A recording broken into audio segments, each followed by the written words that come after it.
Now let's continue with this crusade against these worthless scavengers and their brainwashed owners.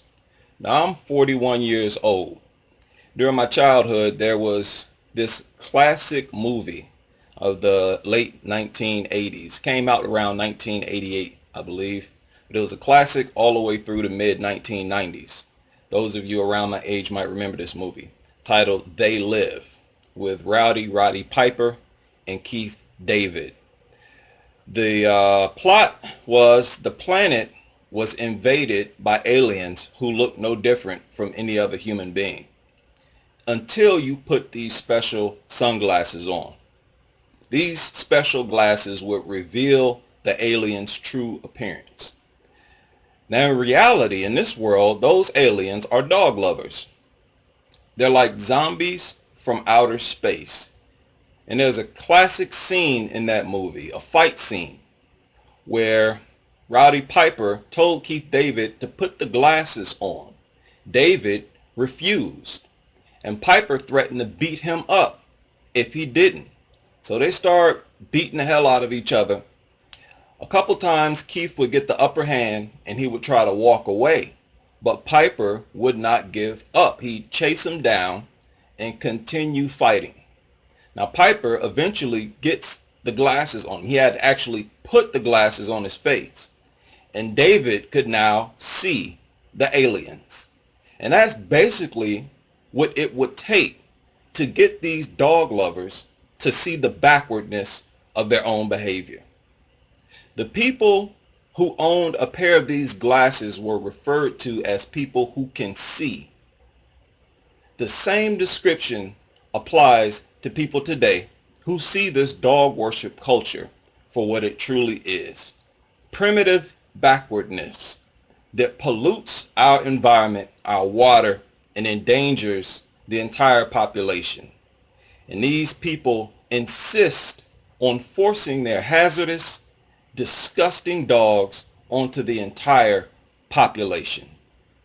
There's a group of doctors at Johns Hopkins Hospital in Baltimore who question the presence of therapy dogs inside the hospital visiting children. I believe these particular doctors were able to see. These filthy scavengers allegedly bring joy and comfort to hospitalized kids. The doctors brought attention to the fact that those kids had weakened immune systems, right? So they conducted tests using 4 different therapy dogs who visited 45 children who were getting cancer treatment. Think about that. These dog nuts forcing dogs into hospitals onto children who have weakened immune systems and are receiving cancer treatments. This is just one of the things that these dog nuts do that is so asinine that it's reasonable to question if they're even from this planet. Now they discovered that kids who spent more time with dogs were 6 times more likely to become infected with a superbug bacteria than the kids who spent less time with the dogs. Pay close attention to the wording. That is a 600% increase of being infected by spending more time with dogs than the kids who spent less time. Just imagine how much their chances increase compared to kids who never spent any time with dogs. That would be well over 1,000% easily. These scavengers are so filthy and disgusting that not only did they have to wash the dogs with a special shampoo before allowing them into the hospital, right? You would think that this would be enough because the dogs would then enter into a clean environment, a hospital. But no, they also had to sanitize the dogs with special wipes every 5 to 10 minutes. How revealing is that? That is an animal that has no business inside a hospital at all. Not only do these dog nuts bring them into the hospital, they also force kids with cancer to have physical contact with the dogs. Nobody is going to convince me that these kids are requesting to see a dog. That's not something that runs through your mind when you are in a hospital. This is an idea from these adult dog nuts. They concluded this article by saying that after the dogs visited the children commented on how the dogs made their day. Another lie. Those kids were coerced, manipulated, misled by the adults to say that, by the same people responsible for bringing the dogs into the hospital. Right? Kids just don't say stuff like that. That made my day. They asked them, and got that response out of it and put it in this article. And at the end of the article, they included a photo gallery to appease these mutt lovers. Photo gallery of these disgusting food-obsessed mutated rats. They are also bringing dogs into the dentist office. Right? Using dogs to, quote, take the edge off for nervous, uncertain patients, according to this article. One dentist reported that the dog walks right up to you and leans gently onto your legs while you're having oral surgery. This is flat out dog worship fuckery. The dog is free to roam about the building looking for patients who can use some affection. If she takes a break, Dr. Golden tells her back to work, and she knows to find a human to make their appointment a little easier to swallow. Now, if you are like me, if you tell the dentist that you don't want the dog in the room, you may as well find another dentist, because he or she will dislike you for not being a dog worshiper like themselves. And you do not want a person like that operating on you. This is how bad it is. In certain situations, for me, all situations, you have to completely avoid these dog people. They're like the aliens from the movie They Live. In a dentist's office, you are bleeding. Think about that. Your mouth is open. Your blood is exposed. And their bright idea is to bring in a germ-infested, bacteria and parasite-infested carcass scavenger into the room so that it can lay on you, so that it can shake its dander through the atmosphere. Dog maniacs have their own culture and they know it. And they try to force their culture onto any and everybody. They don't care if you're allergic to dogs or simply don't participate in their disgusting, primitive culture. Their goal is to force these animals onto everybody. It says a therapy dog will place her head on a patient's lap, climb into the dentist's chair and wag her tail, or offer her soft fur to calm the patient's nervous system and remind him everything will be okay. It is difficult for me to express in words how much this weird, disgusting dog obsession infuriates me.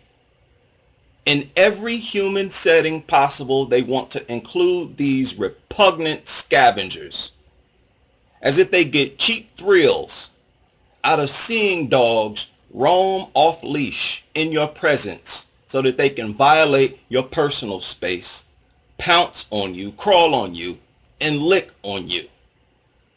Like a population of zombies. All they think about all day, every day, is dogs, dogs, dogs. They just cannot get dogs off their mind. I told you in another video, it's like a drug addiction. No matter how hard I try to articulate my disgust and contempt for these people's behavior, I never feel like I've gotten it all out.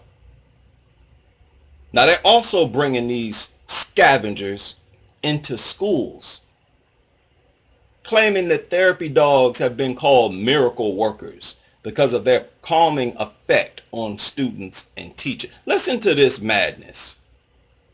The only people they have a calming effect on is dog lovers. Other people go from being calm to uncomfortable. When a dog is around, I am no longer relaxed. These brainless therapy dog organizations operate on the assumption that everybody in the world is in love with dogs.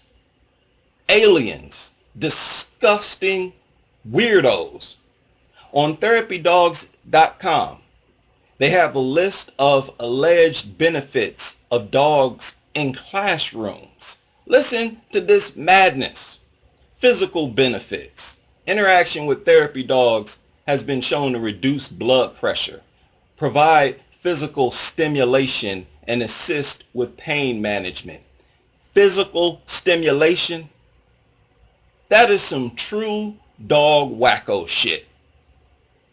Getting off on being physically stimulated by carcass scavengers. Didn't I tell you in a different video about bestiality that they get off on being stimulated by these animals? This is disgusting. They also state that dogs lower blood pressure. Any person who decides to be affectionate will lower their blood pressure. You can be affectionate with a stuffed teddy bear. It is not the result of the dog. It is the result of what the person is doing. Being physically affectionate with a human will also aid in pain management and lowering your blood pressure. It has nothing to do with some type of dog magic executed by no stupid mutt. And how many students from age 13 to age 18 is going to have high blood pressure anyways? They are simply citing anything they can think of to justify the presence of dogs because they worship dogs. This is a very sick cult that has gotten far too out of hand. Social benefits. A visiting therapy dog promotes greater self-esteem and focused interaction with other students and teachers. You know what they're talking about? When there is a dog present, then there is also a spotlight that is automatically put on human superiority over the dog. This is an egomaniac personality. People feel better about themselves when they have some other living being that is present, that is irrefutably inferior. It is associated with the same mindset of trying to put people down to feel better about yourself. It's only manifested in a different way. Insecurity at its finest. I've dealt with this as well on other videos. If you need to boost your self-esteem by subconsciously realizing your superiority over a bunch of disease-ridden scavengers, you are pathetic. It continues. Cognitive benefits. It has been empirically proven that therapy dogs stimulate memory and problem-solving skills. Nonsense. Again, if this is true, it comes from people gaining self-esteem by reflecting on the fact that they are intellectually superior to dogs. Again, pathetic. And this lack of self-esteem and feeling of self-worth among dog fanatics causes several other more serious social problems between themselves and other humans. It goes on. Emotional and mental health benefits. A recent national survey of adolescent mental health found that about 8 to 10% of teens ages 13 to 18 have anxiety disorder. A therapy dog can lift moods in the classroom, often provoking laughter. The therapy dog is also there to offer friendship and a shoulder to lean on. What do students need a shoulder to lean on for? For what? Why can't they lean on each other's shoulders? Just like I explained in a previous video, people use dogs to treat psychological and social disorders. They admit it right here in this website. All of these dogs that go into classrooms, dentist offices, or schools is doing what they have been trained to do for food. These dogs go through rigorous training, and at the end of each session they are given food so that they'll keep doing the same thing. The only thing on their mind is eating after each session is over, because that's what the trainers have done after each session when they were training the dogs to be therapy dogs. None of those disgusting scavengers are conscious of anything other than this is what I do to get food. They are trained to go through a series of activities after which they will be awarded food. If the people who trained the dogs never used food as a reward, the dogs would not be trained at all. Can you imagine a group of aliens kidnapping human beings by the millions? Right? There are 80 million dogs in this country alone. Taking us to their planet and holding us hostage inside their home for no other reason than to boost their own self-esteem. Kidnap us to provide them with affection. You would not view those aliens as intellectually superior to yourselves. You would view them as an intellectually flawed, socially flawed species, emotionally flawed, unevolved, troubled, and insecure. Right, on your way to their planet, you'd expect to see some highly advanced social structure and society, right, and social relations. And once you got to their planet and got inside their home, you discovered that these beings kidnapped you just to feel loved. Or because they got off on bossing you around, being a control freak, which is another behavior that is rooted in their desire to feel special and boost their self-esteem, feeling of self-importance. You would automatically lose respect for the intelligence of those aliens. Their flawed mental and emotional state would be shocking and nothing like what you would have expected. The same logic applies to dog worshippers. The situation with humans and dogs is worse because dogs are nothing but disease-ridden carcass scavengers that are nowhere near as intelligent as humans, that are incapable of loving. These people need a walking parasite around them to feel better about themselves. They need a creature of obvious inferiority to boost their own self-esteem. And they get off on this lifestyle so much that they ignore the danger dogs present and try to rationalize it. This is why it is very important to always call attention to their insanity, because we've allowed it to go so far that not only are they forcing them into schools around children, but these lunatics are bringing them into hospitals and dentist offices to manipulate children who are undergoing oral surgery and receiving cancer treatments, who have their blood exposed and immune systems weakened, to show physical affection to these filthy, food-begging scavengers, trying to condition the future generation to be dog nuts like themselves. This despite the fact that service dogs can attack just like any other dog. Why would anybody take the chance on a dog mauling a child in a classroom, in a dentist chair, or a hospital bed? A child with cancer. Why would you take that chance? Dogs go long periods of time in this country where the majority of attack victims are children. Again, nothing on earth attacks children more than dogs.